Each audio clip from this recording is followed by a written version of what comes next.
जय हिंद। नमस्कार दोस्तों, आज की इस नए क्लास में आपका स्वागत है। आज हम लोग पॉकेट जीके का टॉप 60 क्वेश्चन देखने वाले हैं जो आपके एग्जाम में पूछे जाने की सबसे ज्यादा संभावना है। वही से क्वेश्चन लाए हुए हैं, तो चैनल पर नए हो चैनल को सब्सक्राइब कर लीजिएगा और वीडियो में लास्ट तक जरूर रहेगा, जिससे आपको सारा क्वेश्चन याद हो जाए और आपके एग्जाम में एक भी क्वेश्चन गलत ना हो पाए। तो फर्स्ट नंबर क्वेश्चन है कि मलेरिया में शरीर का कौन सा अंग प्रभावित होता है। मलेरिया में जो है शरीर का रक्त कोशिका जो है वो प्रभावित होता है। तो इसका ऑप्शन नंबर सी जो है वो करेक्ट होगा, रक्त कोशिका प्रभावित होता है। तो याद रखिएगा, सारा क्वेश्चन मोस्ट इंपोर्टेंट क्वेश्चन है, तो लास्ट तक जरूर रहिएगा। मस्तिष्क निम्न में से किस रोग के कारण प्रभावित होता है। मस्तिष्क जो है किस रोग के कारण प्रभावित होता है। याद रखिए, मैनिजाइटिस के कारण जो है मस्तिष्क प्रभावित होता है। तो इसका ऑप्शन नंबर एक करेक्ट जगह याद रखिएगा। नेक्स्ट नंबर क्वेश्चन 3 है कि जीवाणु जीवाणु जिसे बैक्टीरिया कौन सी बीमारी पैदा करने वाले जीव है। बैक्टीरिया में कौन सी बीमारी पैदा करने वाले जीव है। तो याद रखिएगा, यह इस जगह एच में जिसे तपेसिया भी कहते हैं। तो इसका ऑप्शन नंबर डी जो है वो करेक्ट है। तपेसिया का तपेदिक कहते हैं। इसका ऑप्शन नंबर डी करेक्ट है। तपेदिक इंग्लिश में कहते हैं, तो याद रखिएगा। नेक्स्ट नंबर काला जार जवर का संचारण होता है। तो सिक्का मक्खी के काटने से होती है। तो याद रखिए, काला जार जवर जो है वो सिक्का मक्खी के काटने से होती है। तो इसका ऑप्शन नंबर सी जो है वो करेक्ट हो जाएगा। याद रखिएगा, सारा क्वेश्चन मोस्ट इंपोर्टेंट क्वेश्चन है, तो लास्ट तक जरूर रहेगा और चैनल को सब्सक्राइब कर लीजिएगा। जब लोहे पर जंग लगता है तो उसका भार, एक क्वेश्चन जो जितना वर्ग है उतना मोस्ट इंपोर्टेंट क्वेश्चन है। और मोस्ट इंपोर्टेंट, जब लोहे में जंग लगता है तो उसका भार जो है वो बढ़ जाता है। तो याद रखिएगा, मोस्ट इंपोर्टेंट क्वेश्चन है। नेक्स्ट नंबर क्वेश्चन है कि आंसुओं में कौन सा पदार्थ घुला रहता है। तो आंसुओं में जो है कौन सा साधारण नमक यानी कॉमन साल्ट जो है वो घुमा रहता है, घुला हुआ रहता है आंसुओं में। तो इसका ऑप्शन नंबर एक करेक्ट जगह याद रखिएगा, सामान्य नमक, तो याद रखिएगा। नेक्स्ट नंबर क्वेश्चन 7 है, इंसुलिन की खोज की थी। तो इंसुलिन की खोज जो है वो यहाँ पे किसने की थी। तो याद रखिएगा, इंसुलिन की खोज जो है वो फ्रेडरिक वेंटिंग ने की थी। तो इसका ऑप्शन नंबर एक करेक्ट है, फ्रेडरिक वेंटिंग ने इंसुलिन की खोज की थी, तो याद रखिएगा। नेक्स्ट नंबर क्वेश्चन 8 है कि मोरबिली वायरस के कारण कौन सा रोग होता है। तो मोरबिली वायरस के कारण जो है कौन सा रोग होता है। तो याद रखिएगा, मोरबिली वायरस के कारण जो है खसरा होता है। तो इसका ऑप्शन नंबर ए करेक्ट होगा, खसरा रोग होता है, तो याद रखिएगा।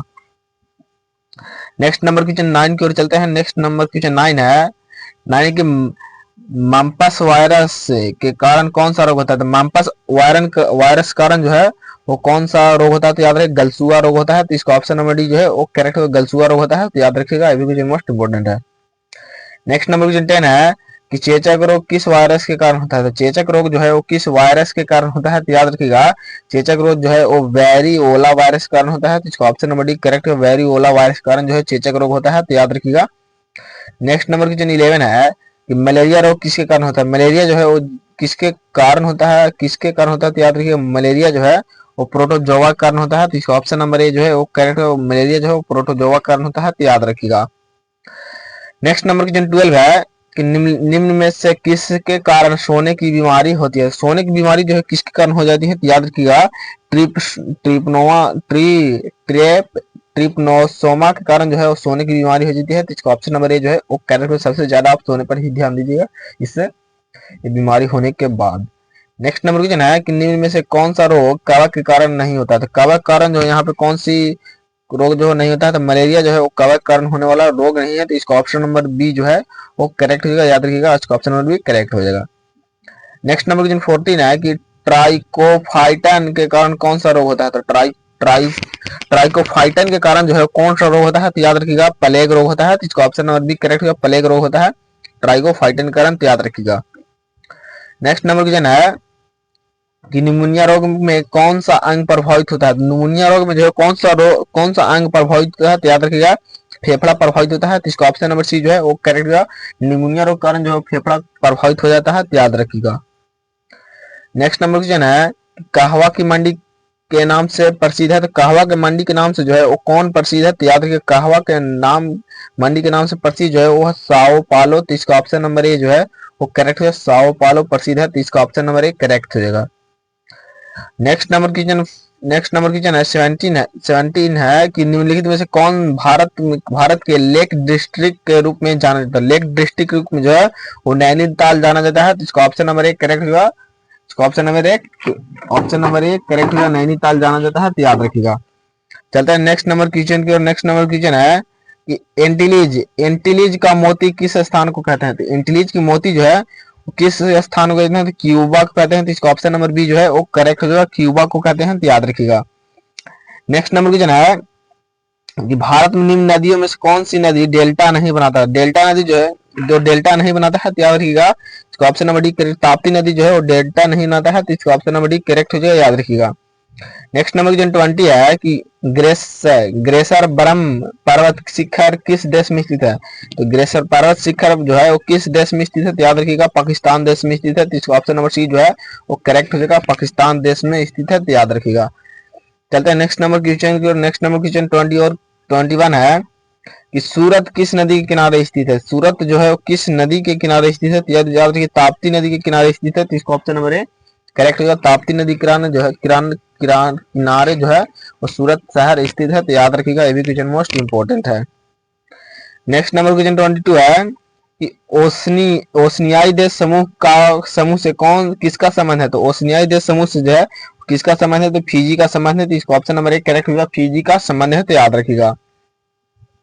नेक्स्ट नंबर क्वेश्चन 23 है कि गुवाहाटी किस नदी के किनारे स्थित है? तो गुवाहाटी जो है ब्रह्मपुत्र नदी के किनारे स्थित है। तो इसका ऑप्शन नंबर बी जो है वो करेक्ट होगा, ब्रह्मपुत्र नदी के किनारे स्थित है। तो याद रखिएगा। नेक्स्ट नंबर क्वेश्चन कोलेरू झील कहाँ स्थित है? कोलेरू झील जो है वो कहाँ पे स्थित है? तो याद रखिए कोलेरू झील जो है वो आंध्र प्रदेश में स्थित है। तो इसका ऑप्शन नंबर डी करेक्ट है, आंध्र प्रदेश में स्थित है कोलेरू झील। तो याद रखिएगा, मोस्ट इंपोर्टेंट क्वेश्चन है। नेक्स्ट नंबर क्वेश्चन 25 है कि बांधवगढ़ राष्ट्रीय उद्यान किस राज्य में स्थित है? बांधवगढ़ राष्ट्रीय उद्यान जो है किस राज्य में स्थित है? तो याद रखिएगा मध्य प्रदेश राज्य में स्थित है। तो इसका ऑप्शन नंबर बी जो है वो करेक्ट है, मध्य प्रदेश राज्य में स्थित है। तो याद रखिएगा। नेक्स्ट नंबर क्वेश्चन 26 है कि फॉरबिडन सिटी के नाम से किसे जाना जाता है? तो फॉरबिडन सिटी के नाम से जो है किसे जाना जाता है? तो लहासा को जाना जाता है। तो इसका ऑप्शन नंबर सी करेक्ट है, लहासा को जाना जाता है। तो याद रखिएगा।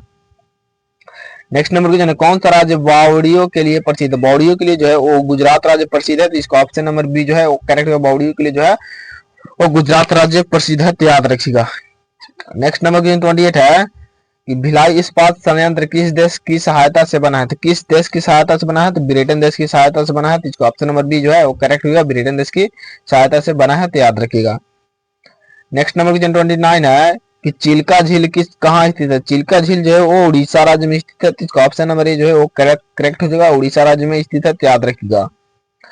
नेक्स्ट नंबर क्वेश्चन है कि यूरोप के बारूद का पीपा किसे कहा जाता है? यूरोप के बारूद के पीपा जो है वो बाल्कन को कहा जाता है। तो इसका ऑप्शन नंबर 1 करेक्ट होगा, बाल्कन को कहा जाता है। तो याद रखिएगा। नेक्स्ट नंबर क्वेश्चन 31 है कि भारतीय संविधान में समवर्ती सूची की अवधारणा किस संविधान से ली गई है? समवर्ती सूची की अवधारणा जो है वो ऑस्ट्रेलिया से ली गई है। तो इसका ऑप्शन नंबर सी जो है वो करेक्ट होगा, ऑप्शन नंबर सी ऑस्ट्रेलिया देश से ली गई है। तो याद रखिएगा।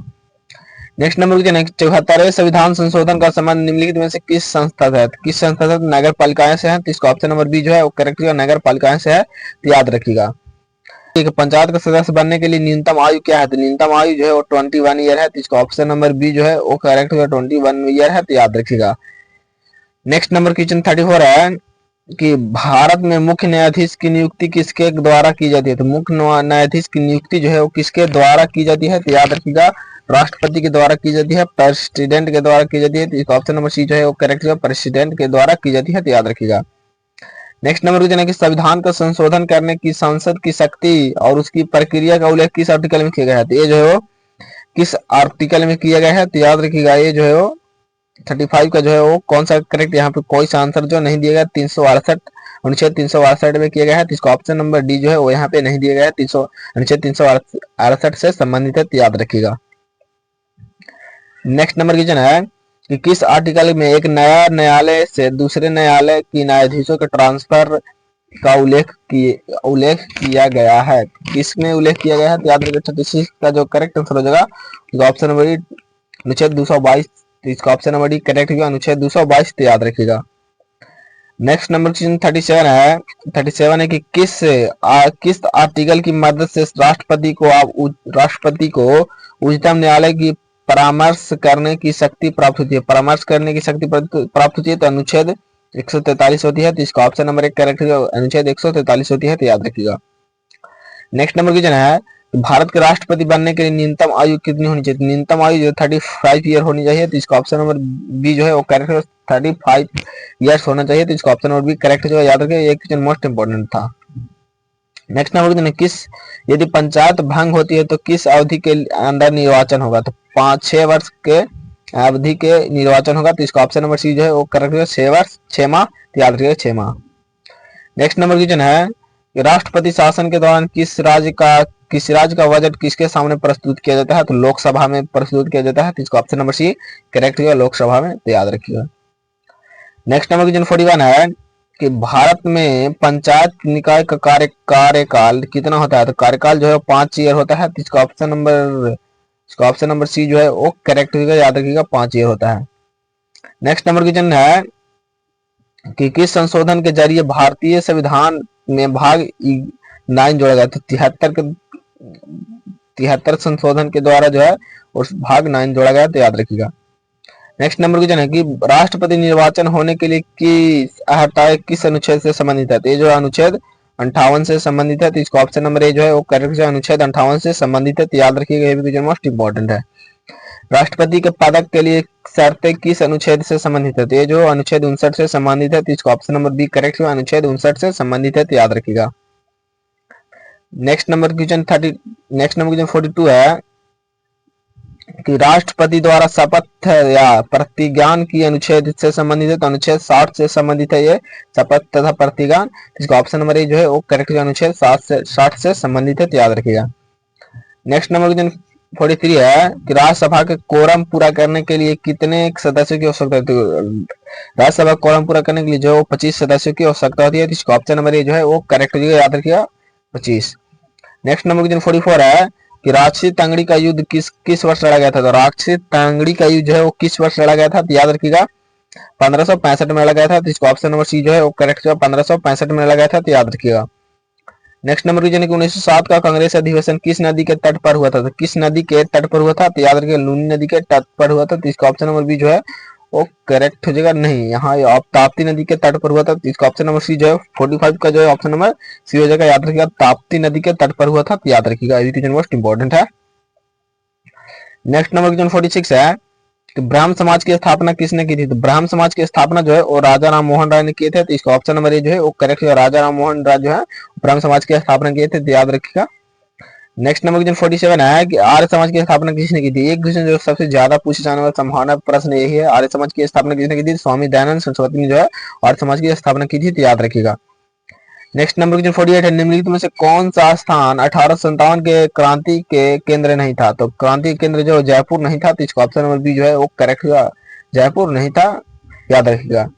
नेक्स्ट नंबर क्वेश्चन 49 है कि भारतीय राष्ट्रीय कांग्रेस के किस अधिवेशन में पूर्ण स्वराज के लिए प्रस्ताव पारित किया गया था?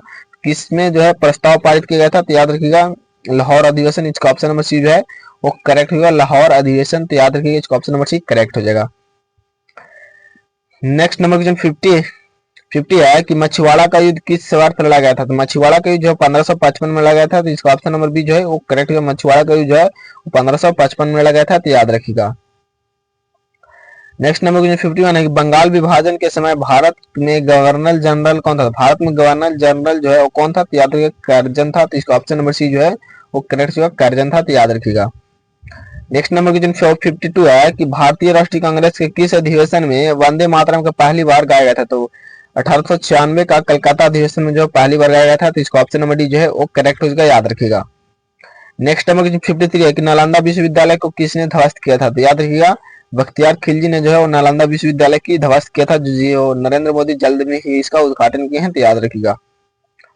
नेक्स्ट नंबर क्वेश्चन 44 है कि तीर्थ यात्रा कर किस शासक द्वारा प्रतिबंधित किया गया था? तो किसके द्वारा जो प्रतिबंधित किया गया था? तो अकबर के द्वारा जो प्रतिबंधित किया गया था, तो इसका ऑप्शन नंबर सी करेक्ट हो जाएगा, अकबर के द्वारा प्रतिबंधित किया गया था। नेक्स्ट नंबर क्वेश्चन भारतीय बिस्मार्क के नाम से किसे जाना जाता है? भारतीय बिस्मार्क के नाम से जो है वो पटेल को जाना जाता है, तो इसका ऑप्शन नंबर सी जो है वो करेक्ट है, भारतीय बिस्मार्क के नाम से जो है वो पटेल को जाना जाता है, तो याद रखिएगा अभी क्वेश्चन इंपॉर्टेंट है।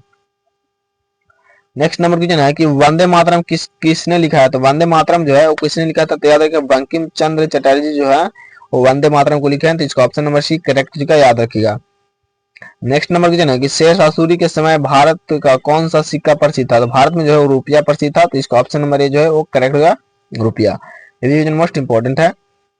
नेक्स्ट नंबर क्वेश्चन 58 है कि महाकाव्य मेघदूतम, मेघदूतम के लेखक कौन है? तो मेघदूतम के लेखक जो है कालिदास है, याद रखिएगा, ये भी क्वेश्चन इंपॉर्टेंट है। मेघदूतम है, मेघदूतम के जो रचनाकार है तो वो है कालिदास।